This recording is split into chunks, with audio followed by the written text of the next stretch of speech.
Chega de empates, é hora de ir para o ataque. Fala rapaziada, tudo certo? De volta para mais um vídeo aqui do nosso canal 10. Este é o tradicional pré-jogo no dia do jogo, né? Afinal, nesta terça-feira, 9h30 da noite, o Santos pega o Juventude lá em Caxias do Sul, no Alfredo Jaconi. Vai estar um frio danado esta noite. O Santos precisa aquecer, né? Precisa entrar um fire na partida, buscando os 3 pontos. Falo aqui em nome de Peter Leandro e Dani Haddad Fisioterapia. Quer ter mais qualidade de vida e ficar livre das dores? Então entre em contato com o Peter ou com a Dani pelos telefones 13 99704 0944, 13 99782 7308. Conheça o trabalho também pelo Instagram, Peter Leandro e Dani Haddad. Também a Isatec Informática na Senador Feijó 686, sala 1820, no Blue Office. O site é o isatecinformatica.com.br, telefone 13 3020 18 77. Conheça a Isatec um pouco mais também pelas redes sociais. Está chegando agora aqui no canal 10, peço a sua inscrição no canal, ative as notificações, deixe o like que também é importante para o nosso trabalho e se quiser torne-se membro do canal. Bom, vamos lá. O Santos enfrenta o Juventude, que eu vejo aqui na tabela de classificação do campeonato, é o penúltimo colocado com 10 pontos. E que se ganhar o Santos, cola no Santos na tabela. Afinal, o Santos tem 14, é 11º, foi superado na noite desta segunda-feira pelo Avaí, que ganhou do Botafogo lá no Rio de Janeiro, né? Tem um monte de gente com 14 pontos. Fluminense, América Mineiro, Avaí, Santos, Bragantino, Ceará, Goiás, todo mundo com 14 pontos. Então, perceba, uma vitória muda o time na situação da tabela, né? O Santos, se vencer, vai a 17 pontos, dá uma boa subida aqui, fica, por exemplo, ali ao lado do Atlético Mineiro. Claro que tem toda a rodada, os outros jogos para acontecer, mas essa sequência de empates, o Santos tem no campeonato 3 vitórias, 5 empates e 3 derrotas. Você não sai do lugar, né? Você fica patinando ali sempre naquela zona intermediária do campeonato, com os times de cima disparando e os de baixo muito perto, né? Então precisa ganhar. Como eu já tinha dito anteriormente, em 2 jogos fora de casa é melhor você ganhar um jogo e perder outro, que você faz 3 pontos, do que empatar 2, você só faz 2 pontos. O Santos empatou com o Atlético, óbvio, bom resultado, mas precisa ganhar do Juventude para fazer 4 pontos nessa saída e, de preferência, óbvio, ganhar do Bragantino no sábado para fazer 7 e mais tranquilo para os jogos contra o Corinthians, o primeiro da Copa do Brasil e depois o do Campeonato Brasileiro, as 2 partidas fora. A questão, meus caros, é que o Santos tem novidades e tem ausências, obviamente. O Léo Batistão, por exemplo, segue de fora, ele deve voltar no final de semana contra o Bragantino. O Madison está fora por um tempo, o que vai dar ao Auro uma chance, provavelmente, de sequência na equipe titular. Em compensação, ele tem a volta do Marcos Leonardo, né, que acabou com a final lá do torneio sul-americano contra o Uruguai, fez 4 gols, deu uma assistência, jogou demais. O Ângelo já tinha voltado, mas deve ficar no banco de reservas, o Santos tem um planejamento para ele, né? O Johan Júlio também está à disposição. Então, assim, tirando o Madison e o Léo Batistão por lesão e o Lucas Pires por contusão, basicamente, eu vi algumas prévias, está todo mundo escalando do meio de campo para frente quase que a mesma coisa. A defesa: João Paulo, Auro, Maicon, Bauerman e Felipe Jonathan. Rodrigo Fernandes e Zanocelo. Aí é que começam as dúvidas. Eu vou ler aqui 4 escalações diferentes das prévias e depois vou dizer o que eu acho ideal.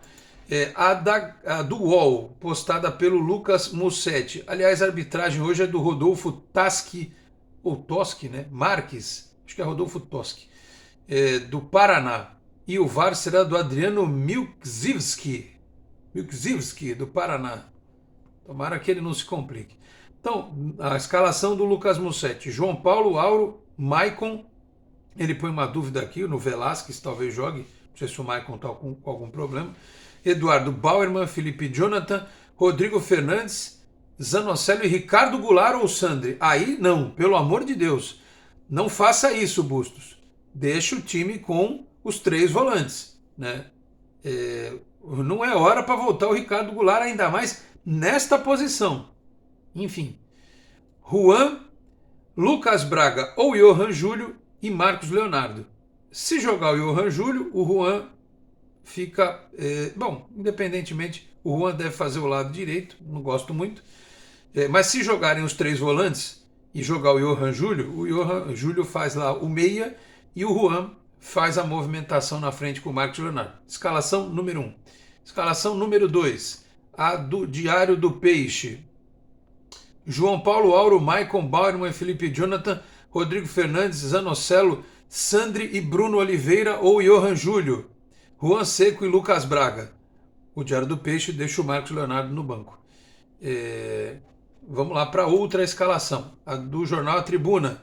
João Paulo, Auro, Maicon, Bauerman, Felipe Jonathan, Rodrigo Fernandes, Zanocelo, Sandri, Juan, Marcos Leonardo ou Angulo e Lucas Braga ou Johan Júlio. E finalmente a escalação do Globoesporte.com. João Paulo, Auro, Maicon, Bauerman, Felipe Jonathan, Fernandes, Zanocelo, Sandri, Juan Seco ou Lucas Braga, Brian Angulo ou Marcos Leonardo e Johan Júlio. Qual seria a minha escalação? A que eu acho que seria a ideal. Os três volantes, não mexeria nisso. Eu gostaria muito de ver o Bruno Oliveira começando a partida, porém, como o time do Juventude é um time muito rústico, digamos assim, um time muito forte fisicamente, que leva a partida para o choque, e em casa eles fazem isso muito mais, eu não sei se o Bustos não vai ficar preocupado de usar o Bruno Oliveira desde o começo. Eu usaria, né? Mas acho que ele vai de Johan Júlio. Mas o que está em questão agora é o time que eu usaria. Usaria o Bruno, um quarteto no meio de campo com o Bruno. E na frente, o Marcos Leonardo junto com o Juan Seco. O Juan de segundo atacante, se movimentando, trocando de posição com o Marcos Leonardo.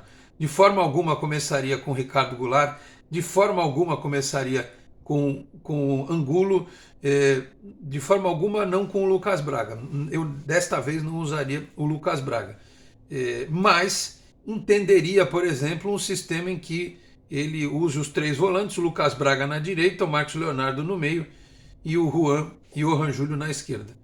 Enfim, são as opções, ele tem opções, ele tem como mexer no time. Eu acho que ele só não pode mexer na estrutura do meio de campo. Ele achou um jeito do time jogar.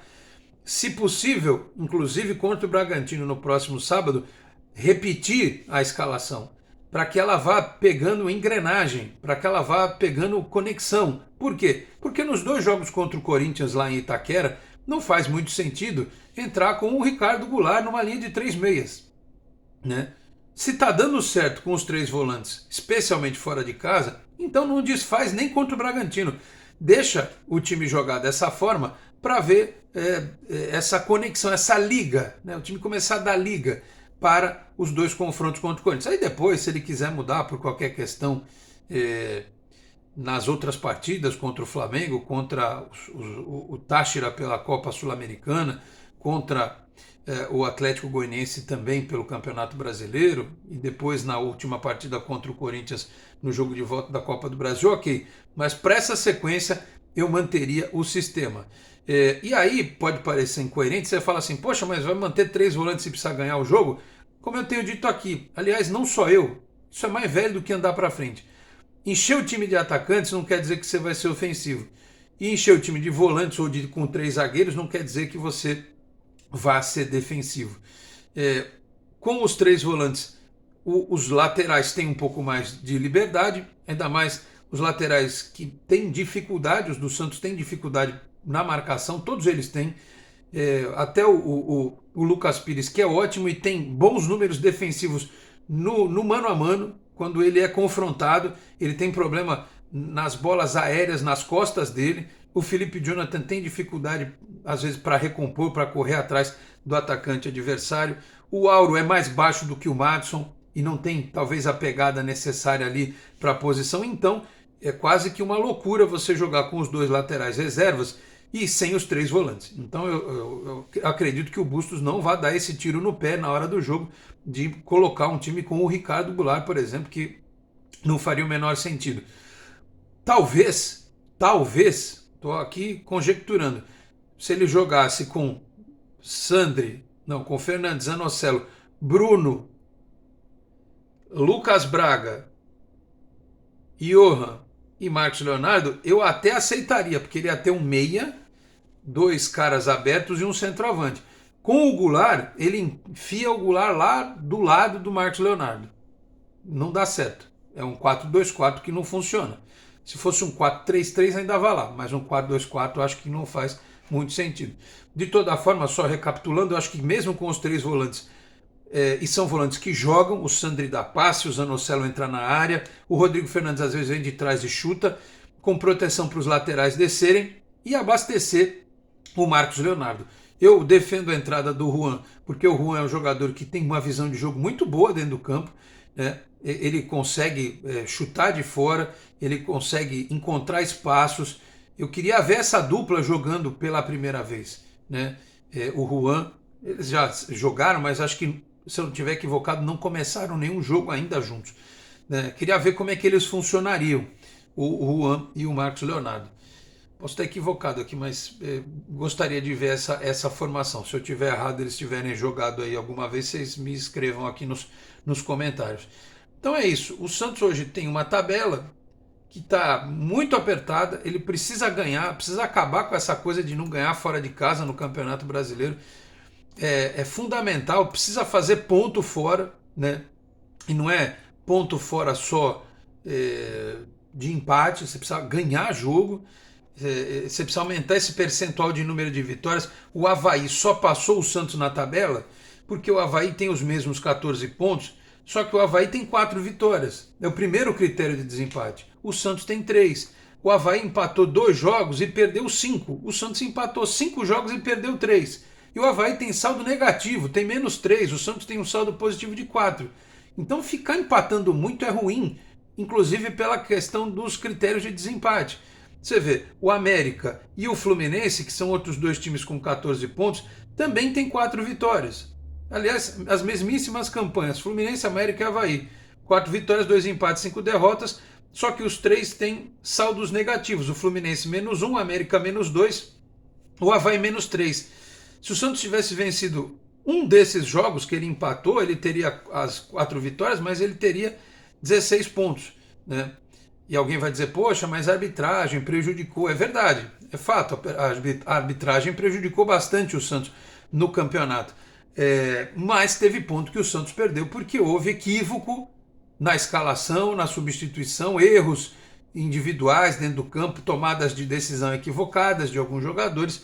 Desses erros precisam ser aí minimizados. Então é um jogo importantíssimo lá em Caxias do Sul. O Santos precisa deste resultado mais do que nunca para poder jogar depois contra o Bragantino, sábado, 9 da noite, na Vila Belmiro, Bragantino Red Bull, com mais tranquilidade, tá certo? A nota aqui do Santos, nota oficial, o Santos saiu vitorioso no processo por unanimidade de votos, onde o CARF, Conselho de Administração de Recursos Fiscais, reconheceu que o clube é uma associação sem fins lucrativos. No processo, o CARF afirmava que o Santos se enquadrava como entidade comercial e assim não teria direito à isenção. Os valores cobrados referentes ao Imposto de Renda de Pessoa Jurídica e a CSLL, Contribuição Social sobre o Lucro Líquido de 2011 e 2012 atualizados, chegariam a 35 milhões de reais. Então, pelo que eu entendi, o Santos não vai ter que pagar este montante aqui, né, que seria mais uma facada nas finanças do clube, que já estão tão conturbadas, tão cheias de problemas, né? E o Santos continua trabalhando para ter uma vida financeira um pouco mais tranquila, né? Aliás, quando a gente fala em vida financeira, eu explico para vocês, às vezes, manda embora o jogador, rescinde o contrato. A do Kleber Reis e do Venuto custaram 3 milhões de reais ao Santos, diz aqui o Diário do Peixe. Então, tem que tomar cuidado, né? O negócio ruim, vira e mexe, traz problemas para o clube e para as administrações que vêm à frente, né, que vêm no futuro. Então é isso, a gente vai acompanhar, portanto, logo mais Santos e Juventude, a partir das 9h30, é jogo do Premier, tá certo? É partida só do Premier, e a gente, assim que acabar de rolar a bola, volta por aqui com todos os detalhes desta partida, tá certo? Então a gente se encontra mais tarde. Muito obrigado a todos pela audiência, um grande abraço e até a próxima. Tchau, pessoal.